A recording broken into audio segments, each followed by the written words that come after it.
ورزشي معلوماتو لپاره موثقه سرچینه مومن سپورتس.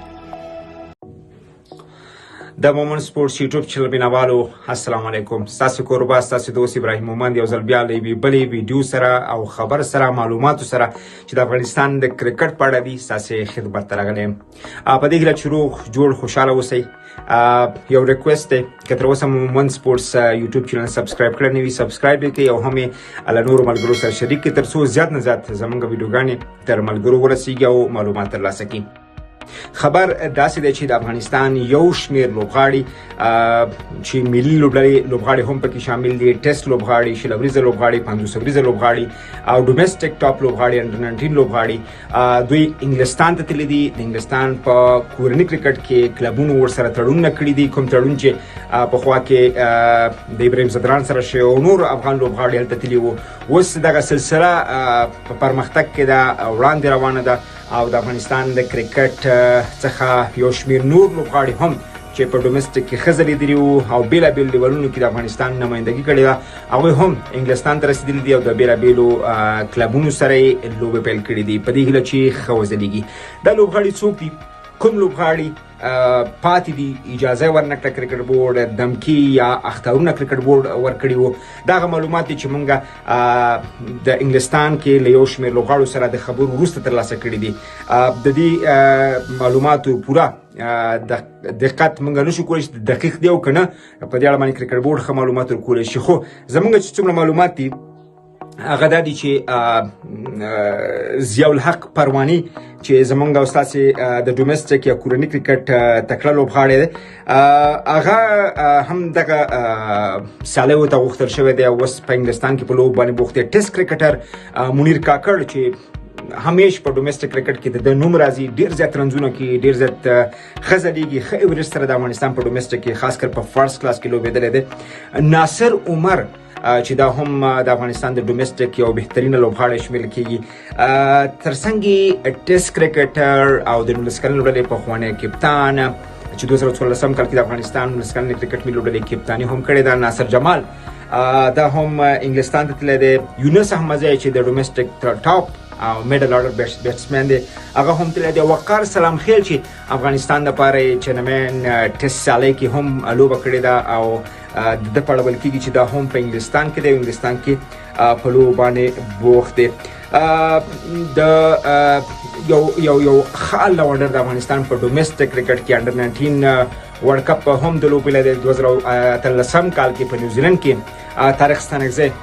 دا هم په دغو سیالیو کې لوبېږي، انګلستان ته تللی دی. مونږ چې څومره معلومات ترلاسه کړي دي کرکټ بورډ دغه ټول لوبغاړو ته چې انګلستان ته تله او هلته یې د ډومېسټک کرکټ کې د هغوی کلب لیول کې لوبېده، کرکټ بورډ ورته اخطار ورکړی دی چې که تاسې انګلستان ته لاړ شئ نو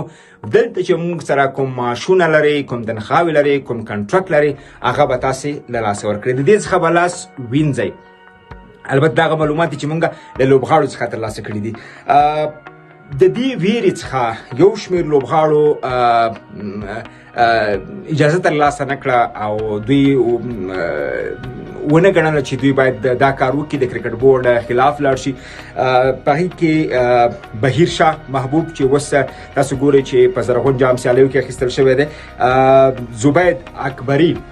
دا هم په همدغه زرغون جام کې لوبېږي او انګلستان ته لاړ نه شو، هغه چانس یې له لاسه ورکړ. شبیر نوري د افغانستان د کرکټ ملي لوبډلې پخوانی لوبغاړی دی، په وروستیو کې ملي لوبډله کې او الف لوبډله کې ایمرجن کې نه لیدل کېږي، هغه هم په زرغون جام کې د لوبېدو پرېکړه کړې ده او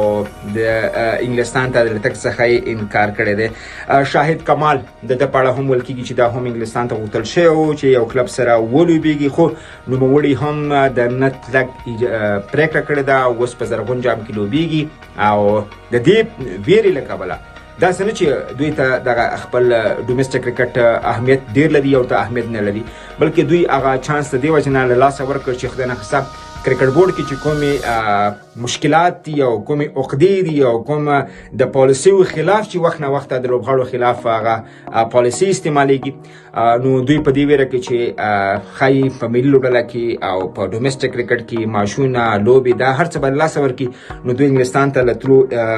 لاس په سر شوي دي یو شمېر نور لوبغاړي هم شته دی چې موږ به کوشش کوو چې دوی په اړه باندې راتلونکي کې هم تاسو ته معلومات وړاندې کړو خو تر اوسه پورې موږ سره نومونه نشته دی خو کوم لوبغاړي چې تللي دي د هغوی نومونه ته یو ځل بیا اخلم چې په کې طارق ستانکزی ناصر عمر یونس احمدزی وقار اسحاقزی وبخښئ ما مخکې وقار سلام خیل یاد کړی خو نه وقار سلام خیل نه دی وقار اسحاقزی دی چې دا د کندهار سره تړاو لري او نوموړی هم افغانستان انډر 19 لوبولی دی منیر کاکړ ناصر جمال دغه لوبغاړي دي چې انګلستان ته تللي دي او هلته په کلب لیول سیالیو کې لوبیږي کافي پیسې هم ورکړي دي څنګه چې مفت نه تللي دي پیسې هم ورکړي نوې تجربه ده نوې څه به زده کړي انګلستان غټ کرکټ دی په نړۍ کې که زه وایم چې تر ټولو غټ او شتمن کرکټ او ښه کرکټ ښه سیټ اپ چې دی هغه د انګلستان کرکټ دی خو بهیر محبوب زبید اکبري شبیر نوري شاهد کمال او یو شمېر نور لوبغاړي چې نومونه یې تر اوسه پورې موږ ته نه رسېدلي هغوی د کرکټ بورډ په ویره کې راغلي دي او دوی فیصله کړې ده چې کنټراکټ یا کوم افر چې دوی ته د انګلستان لخوا شوی دی هغه نه مني او په خپل کور کې پاتې کېږي او دا دی چې اوس تاسو ګورئ چې زیاتره یې په زرغون جام سیالیو کې لوبیږي او زه فکر نه کوم که په زرغون جام سیالیو کې چې کوم لوبغاړي لوبیږي دا ټول دی د افغانستان په ایمرجنګ یا ملي لوبډله کې ولوبیږي خاص د دې لپاره چې د انګلستان څخه د پاتې کېدو یو څه نه څه صله دوی ته ورکړي دوی په دغه کمپ کې او په دغه کپ کې اخیستل شوي دي نو زما میرویس اشرف صاحب ته چې چیرمن دی او پخپله نصیب خان صاحب ته چې د کرکټ بورډ سی او دی هغوی ته ګزارش دی غوښتنه دا ده چې بدبختانه زموږ په ډومېسټک کرکټ کې هغومره کرکټ نشته دی هغومره امکانات نشته دی کوم لوبغاړو چې